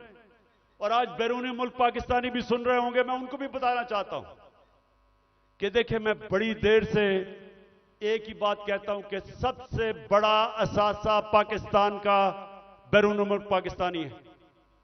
उनके पास जो डॉलर्स पड़े हुए हैं, अगर हम अपना गवर्नेंस सिस्टम ठीक कर लें, हम अपना रूल ऑफ लॉ ठीक कर दें, हम इस मुल्क के अंदर एतमाद अपने सिस्टम में ले आए कि अगर वो अपना सरमायाकारी करते हैं पाकिस्तान में, तो हमारा जो अदलिया का निजाम है, जो हमारा गवर्नेंस सिस्टम है, वो उनके सरमाए की हिफाजत करेगा। मैं आपको फिगर्स बताता हूं। 18,000 अमेरिका के अंदर पाकिस्तानी डॉक्टर्स हैं। फिर से सुन लें, पाकिस्तानी अमेरिकन डॉक्टर्स अमेरिका में 18,000 हैं। आपको पता है कि उनकी टोटल वेल्थ कितनी है? 18,000 पाकिस्तानियों की वर्थ कितनी है? 200 अरब डॉलर। 200 अरब डॉलर जो IMF के पास हम घुटनों के ऊपर हैं, हम 6 अरब डॉलर मांग रहे हैं। 200 अरब डॉलर 18,000 पाकिस्तानी अमेरिकन के हैं। हमारे जो 10 पाकिस्तानी अमेरिकन टॉप बिजनेसमैन हैं, सिर्फ 10, आपको पता है उनके पास उनकी वर्थ क्या है? 25 अरब डॉलर। 25 अरब डॉलर। तो 6 अरब डॉलर के पीछे हम आज IMF के पीछे हैं। आपको पता है कि इस मुल्क से सिर्फ दुबई में, यह ब्लूमबर्ग की रिपोर्ट है कि इस मुल्क से सिर्फ दुबई में चंद सालों में पाकिस्तानियों ने कितनी प्रॉपर्टी ली है? 10.4 अरब डॉलर। यह ब्लूमबर्ग की रिपोर्ट है। तो पाकिस्तानी अमीर हैं, मुल्क गरीब है। और इसके लिए हमने वो सिस्टम बनाना है। जब तक वो माहौल नहीं बनेगा जिसको एनेबलिंग एनवायरनमेंट कहते हैं, हम इनका पैसा नहीं ला सकते। ये अभी तक सिर्फ प्रॉपर्टी में पैसा लेते हैं, प्लॉट्स लेते हैं, लेकिन जब तक वो सरमायाकारी पाकिस्तान में नहीं करेंगे, हम इसी तरह ही घुटनों के ऊपर रहेंगे। जिस वक्त हमने अपना सिस्टम ठीक कर लिया, उन्होंने सरमायाकारी शुरू कर दी पाकिस्तान में, आप यकीन करें कि वो उनको देखते हुए सारी दुनिया से सरमायाकारी आएगा। यहां जो चाइना कैसे ऊपर गया? चाइना ने सबसे पहले अपना सिस्टम ठीक किया, उसके बाद जो बैरून मुल्क चाइनीज थे वो वापस आए, उन्होंने सरमायाकारी की। जब उन्होंने की जब सरमायाकारी शुरू हुई तो वो इस तरह है कि जिस तरह शहद के ऊपर मक्खियां आती हैं, सारी दुनिया से सरमायाकार आ गया। 30 साल में चाइना किधर का किधर पहुंच गया, क्योंकि उधर लीडरशिप समझी कि जब तक हम अपने मुल्क का जो सरमायाकारी का माहौल है वो ठीक नहीं करेंगे तो सरमायाकारी नहीं आने लगी। तो पाकिस्तान में तो सरमायाकारी आती नहीं है, क्योंकि प्लॉट बेचारा ओवरसीज पाकिस्तानी लेता है, उसमें भी कब्जा हो जाता है। वो कौन फैक्ट्रियां लगाएगा यहां? तो ये मैं सबसे पहले कि हमने ओवरसीज का पाकिस्तानियों का पैसा लेना, एक प्लान बनाया हुआ है हमने, कैसे उनकी इन्वेस्टमेंट लेके आनी है। तो ये पूरा एक प्लान बनेगा कि कैसे गवर्नेंस सिस्टम ठीक करनी है। 3.5 साल में हमें पड़ी, शुरू में तो हमें समझ ही नहीं थे कि क्या हालात है। तो इंशाल्लाह एक तो वो पहले, फिर दूसरा हमने पाकिस्तान के अंदर लॉन्ग टर्म, अब मिडिल और लॉन्ग टर्म प्लानिंग, एक्सपोर्ट्स, एक पूरा मुल्क को लगाएंगे एक्सपोर्ट्स के ऊपर। एक्सपोर्टर्स को वीआईपी बनाएंगे। जो मुल्क में डॉलर चीजें बेच के डॉलर लेके आएगा उनके लिए सहूलतें देंगे। हमने दी थी और इसकी वजह से हमारी रिकॉर्ड एक्सपोर्ट्स थी जब हमारी गवर्नमेंट गिराई गई है। तो फिर एक्सपोर्टर्स को जब तक आप उनको वीआईपीज नहीं बनाएंगे, जिस तरह ईस्ट एशिया में बनाया था, जिस तरह इंडोनेशिया, मलेशिया, ये चाइना ने जब तक नहीं किया, एक्सपोर्ट्स नहीं बढ़ेंगी। हम तवज्जो नहीं दी कभी उसके ऊपर। फिर आईटी, हिंदुस्तान की 140 अरब डॉलर की आईटी एक्सपोर्ट्स है, हमने कभी तवज्जो ही नहीं दी। हमने जब दी थी तो 2 सालों में 70% हमारी आईटी की एक्सपोर्ट बढ़ गई थी। उनको हमने उठाना है, क्योंकि फ्यूचर टेक्नोलॉजी का है। तीसरी चीज टूरिज्म, पाकिस्तान के पास कभी हमने तवज्जो नहीं दी। ये मुल्क, और हमारी बदकिस्मती के 2 साल कोविड हो गया, कोरोना हो गया, उसके बाद टूरिज्म खत्म हो गई। तो इंशाल्लाह पूरा मेरा प्लान है कि इस बार इंशाल्लाह अल्लाह ने मौका दिया, कैसे टूरिज्म उठाएंगे।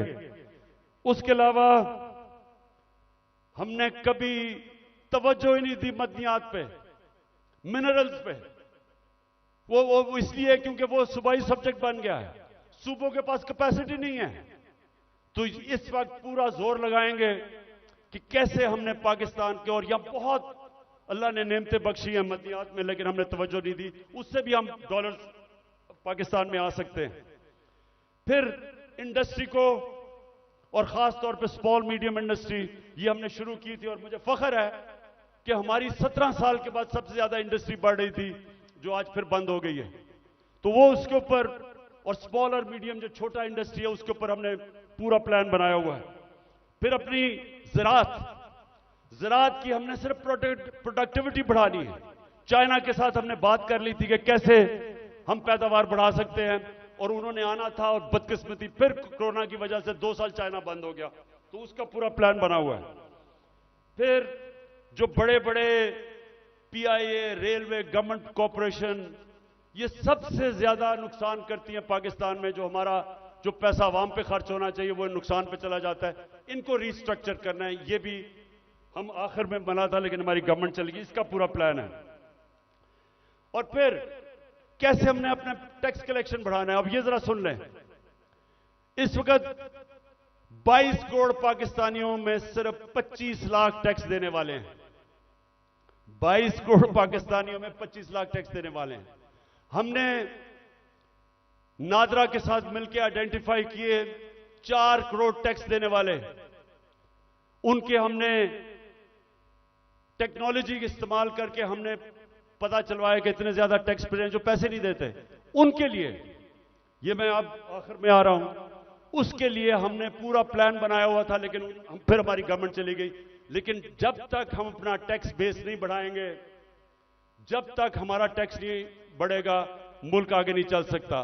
तो इंशाल्लाह उसका पूरा हमारा प्लान है। उससे मैं ये भी बता दूं कि हमने रिकॉर्ड टैक्स इकट्ठा किया था अपने दौर में। और फिर मनी लॉन्ड्रिंग, ये देखें हमारी जो एलीट है मुल्क की, शायद ही किसी मुल्क में ऐसे हो कि सारी एलीट जो पैसा होता है वो बाहर भेज देती है। प्रॉपर्टीज इनकी बाहर हैं, जिस तरह मैंने दुबई में बताया, लंदन, सारी दुनिया में। तो और ये चोरी का पैसा होता है। तो जब तक हम इसको कंट्रोल नहीं करेंगे, और ये होगा रूल ऑफ लॉ से, जितना हम अपना कानून तकड़ा करेंगे, हम इतना पैसा हमारा मुल्क से बाहर चला जाता है, डॉलर्स बाहर चले जाते हैं चोरी के, हमने वो रोकना है। आखिर में इस दौरान जो मुश्किल वक्त है, आज कमजोर तबका हमारा पिस गया, तनख्वाहदार हमारा पिस गया महंगाई की वजह से, तो हमने जो चीजें शुरू की थी उसका मैं आपको बता दूं कि सबसे पहले हमने हेल्थ कार्ड, जो हेल्थ इंश्योरेंस थी कि हर लोगों के लिए 10 लाख रुपए के लिए हेल्थ इंश्योरेंस हर खानदान के लिए किसी भी अस्पताल में अपना इलाज करवा सके, वो सबसे ज्यादा जो बंद किया गया कई जगहों के ऊपर, वो फिर से हम शुरू करेंगे। क्योंकि ये आजकल के दिनों में, महंगाई के दिनों में, एक बीमारी हो जाती है घर में, सारा घर मकरूज हो जाता है। तो जो हेल्थ कार्ड है वो हमारा पूरा इनिशिएटिव है, और इंशाल्लाह वो नंबर 1 होगा कि हमने अब लोगों को कैसे तहफ़्फ़ुज़ देना है, सोशल प्रोटेक्शन कैसे करनी है। दूसरा, हमने सानिया निश्चित ने एक जबरदस्त प्रोग्राम निकाला है, और वो है हमने अब राशन देना है लोगों को। वो कैसे करना है? हमने अब पूरा डेटाबेस बनाया है। हमने देखा कि कौन कौन से खानदान, उनकी इनकम कितनी है जो मुश्किल में है, तो इसको कहते हैं टारगेटेड सब्सिडी। पूरा प्लान ये है कि उनको डायरेक्ट हम पैसा देंगे, ताकि जो गरीब लोग हैं, उनको, जो कमजोर हैं, जो मुस्तक हैं, उनको डायरेक्ट पैसा मिले। आजकल के मुश्किल दिनों में उनको खाने पीने की इतनी चीजें महंगी हैं, तो एक ये पूरा प्रोग्राम हमारा बना हुआ है। फिर हमने नौजवानों को लोन्स देने हैं, सूद के बगैर कर्जे, ताकि वो अपनी बिजनेस शुरू कर दे। हमने कामयाब जवान में काफी किया था, लेकिन इंशाल्लाह उसको अब और आगे लेके जाएंगे। फिर घर बनाने के लिए, तनख्वाहदार तबकों के लिए हमने पहली दफा पाकिस्तान में घर बनाने के लिए हाउस फाइनेंसिंग शुरू की थी। सस्ते सूद के ऊपर कर्जे, यानी अगर, क्योंकि कैश तो लोगों के पास होता नहीं है, लेकिन जितने पैसे लोग किराए पे दे रहे हैं वही किस्त बन जाए और उसी में घर उनका हो जाए। तो ये हमने पूरा स्कीम शुरू की थी, फिर से करेंगे, क्योंकि तनख्वाहदार लोगों के लिए अपना घर बनाना नामुमकिन है, वो फिर से शुरू करेंगे। फिर कच्ची आबादी, इतनी ज्यादा कच्ची आबादियां हो गई हैं। हमने आखिर में ये प्रोग्राम बनाया था, क्योंकि टाइम लगा डेवलप करने में।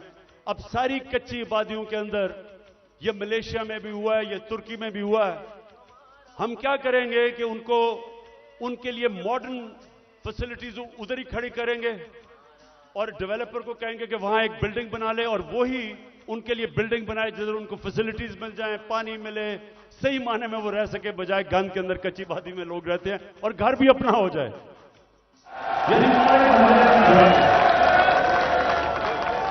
ये मेरा बड़ा देर से प्रोग्राम था, इस्लामाबाद में हम शुरू करने लगे थे, लेकिन देर हो गई।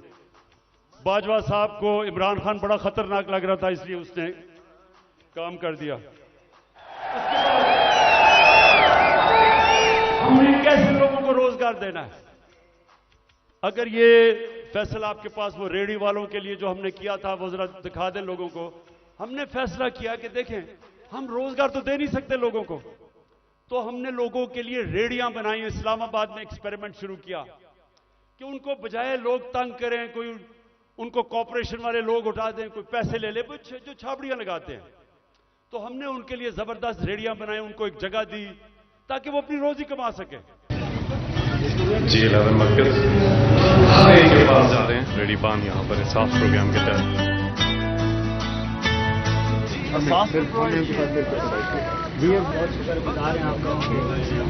हमारे बारे में इतना कुछ सोचा सर भी आप लोगों ने?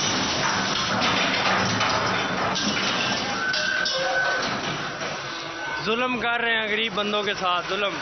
हमारी गवर्नमेंट गई, जैसे हमारी गवर्नमेंट गई, उनको हमने अच्छी बड़ी रेडिया बना के दी, वो बेचारे अपने रोजी कमाना शुरू हुए। ये इंपोर्टेड हुकूमत ने वो सारी रेडिया आपके सामने खत्म की। देखिए, न्यूयॉर्क आप जाएं, पता नहीं कितने आप में से लोग गए हैं, वहां हर जगह पे उन्होंने अपनी अपनी स्टॉल्स लगाए होते हैं सड़कों के ऊपर, और रोजगार कमा रहे होते हैं, उनको इजाजत होती है। हम क्यों नहीं करते? वो बेचारे पॉश एरियाज के अंदर, इस्लामाबाद के ब्लू एरिया में नहीं जी, वो खास कोई लोगों का इलाका है जिधर बेचारा आम आदमी रोजी नहीं कमा सकता। तो इसके ऊपर भी इंशाल्लाह अब हमने प्लान बनाया हुआ कि सारे पाकिस्तान में आम लोगों को मौका दें, अपनी जगह बनाएं ताकि रोजी कमा सके, बच्चे पाल सके।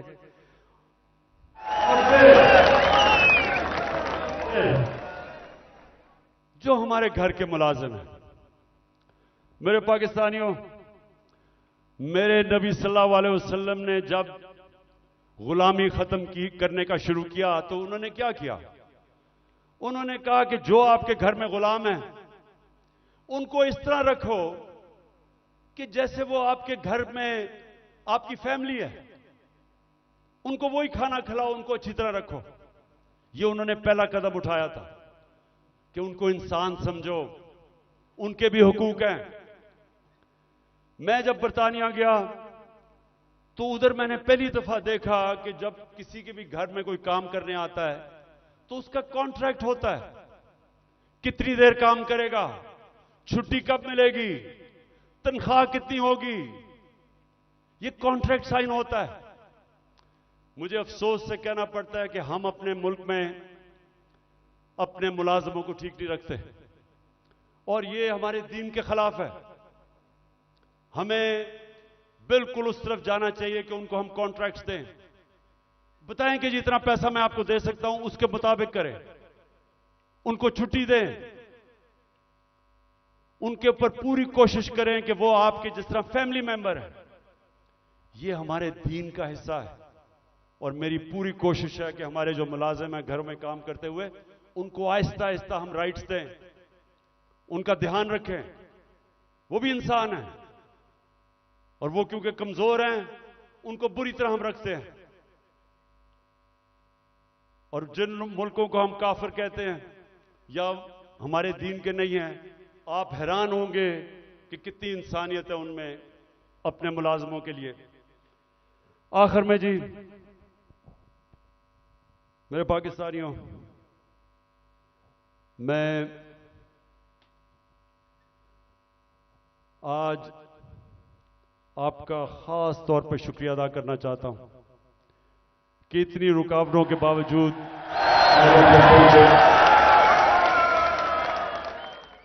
मैं आज फिर से अपने मुल्क में जो इस वक्त ताकत में है उन सबको पैगाम देना चाहता हूं कि देखें, जिस तरफ हमारा मुल्क जा रहा है, मैं फिर से कहता हूं, मुझे खौफ है कि ये उधर पहुंच जाएगा जिधर कोई भी इसको रोक नहीं सकेगा। इंडस्ट्री बंद हो रही है, महंगाई बढ़ती जा रही है, एक्सपोर्ट्स गिर रही हैं, जो बाहर से पाकिस्तानी रेमिटेंसेस भेजते हैं वो कम हो रही हैं। अब इंडस्ट्री बंद होगी तो टैक्स कलेक्शन कम हो जाएगी। तो क्या इनका सिर्फ इस वक्त तो एक ही है कि कहीं से कर्जा मिल जाए। कर्जे बढ़ते जा रहे हैं, आमदनी सुकड़ती जा रही है। एक घर जब उसमें मुश्किल वक्त आता है, उसके ऊपर कर्जा चढ़ जाता है, तो वो क्या करता है? वो अपने खर्चे कम करता है, अपनी आमदनी बढ़ाने की कोशिश करता है। हमारी तो आमदनी सुकड़ती जा रही है।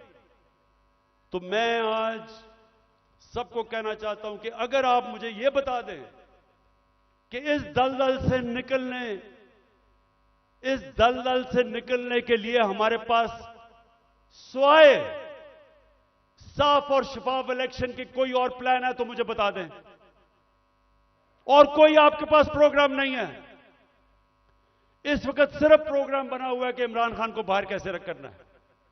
फिर से मैं कहता हूं, कोई तो आपके पास प्रोग्राम होगा। एक तेजी से तबाही की तरफ मुल्क जा रहा है। कहीं बाहर के तबसरे पढ़ लें, हिंदुस्तान का टीवी देख लें, वो क्या कहते हैं पाकिस्तान के मुताबिक, तंज कर रहे हैं। लेकिन हम सिर्फ यहां सारे जो साहिब इख्तिदार हैं, बस एक ही ज़हन में है कि जी इमरान खान को बाहर कैसे रखना है। तो मैं फिर से आज अब सबको अपील करता हूं कि हमारे पास वक्त कम है। मुझे कहते हैं जी इलेक्शन डिले कर दें अक्टूबर तक। मुझे एक चीज बता दें कि अक्टूबर में इलेक्शन करवाने से मुल्क को क्या फायदा होगा। मुझे यह कन्विंस कर दें कि अगर इलेक्शन डिले होता है तो मुल्क तब तक संभल जाएगा। मुल्क तो नीचे जा रहा है, हल कोई है नहीं, लेकिन सिर्फ इसलिए कि डरे हुए हारने से इलेक्शन नहीं करवाना। तो मैं अपनी सारी कौम को भी आज कहना चाहता हूं कि पाकिस्तानियों, आपने याद रखना है कि आपने किसी सूरत जालिम के सामने सर नहीं झुकाना। आपने अपनी आजादी के लिए ये जो खौफ का बुत है इसको तोड़ना है। ये जो पकड़ धकड़ तशद्दुद करना, रेंजर्स ले आए कि जी पुलिस नहीं तो रेंजर्स आ जाएं, क्या इससे मुल्क ठीक हो जाएगा? क्या इससे लोग डर जाएंगे? लोगों ने नहीं अब डरना। ये जितना आप ये जुल्म करेंगे लोगों की नफरतें बढ़ेंगी। जो निकलता है, जो जिसको आप तशद्दुद करके जब वो निकलता है उसके अंदर नफरत भरी होती है। मुझे तो पहली दफा पता चला कि जब मुझे एक बलूचिस्तान में मिनिस्टर ने कहा, उसने कहा इमरान खान खुदा के वास्ते अपने लोगों को बताओ कि ये जो हमारे लोगों को पकड़ के तशद्दुद टॉर्चर करते हैं, वो जब वापस जाता है सारा का सारा गांव खिलाफ हो जाता है। वो कहता है जब वो उसकी जिस तरह उस बेचारे को जिले शाह को कत्ल किया, अगर कत्ल करते हैं जब उसकी जो डेड बॉडी मिलती है फिर सब के खिलाफ हो जाते हैं। ये तो कहता सारी कौम को ही खिलाफ कर रहे हो। कभी यह भी तरीका है कि इंसानों को भेड़ बकरियों की तरह डंडे मार के लाइन में करो? इंसान ऐसे नहीं होते। इंसान को समझाना पड़ता है, दिल और दिमाग की जंग होती है। ये डंडे से कोई आज तक नहीं ठीक हुआ।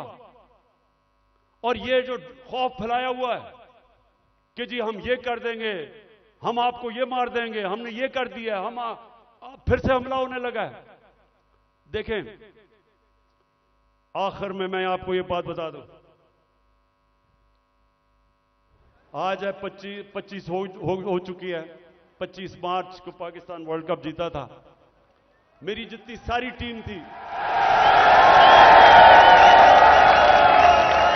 मेरी सारी टीम, और वो अभी सारे लोग क्रिकेट के ऊपर बातचीत करते हैं, कभी उनसे पूछें, सारी टीम दिल हार चुकी थी। सबका क्या था, हम इतना बुरा हमारा हालात थे, सबने कहा कि हम नहीं जीत सकते। अभी भी किसी टीम वालों से पूछ लें, एक आदमी था जो कहता था अभी हम जीतेंगे, और वो आपके सामने खड़ा है।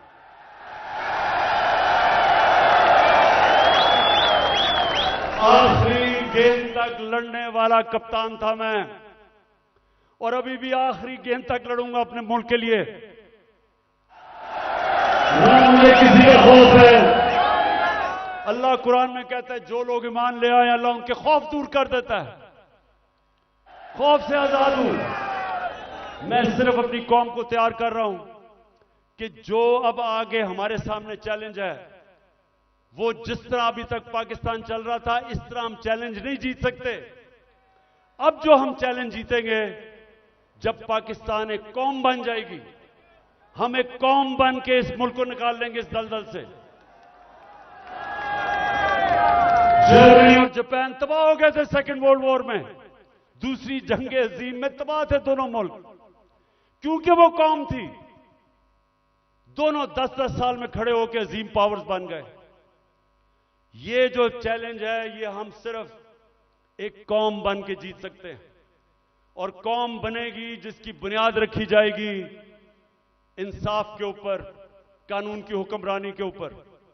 और इसलिए आखिर में हम अपनी अदलिया को आज पैगाम देना चाहते हैं कि कौम आपके साथ खड़ी है और आपने आइन की हिफाजत करनी है, और इंशाअल्लाह हम इंशाअल्लाह इस मुल्क को एक अजीम कौम बनाएंगे। पाकिस्तान जिंदाबाद।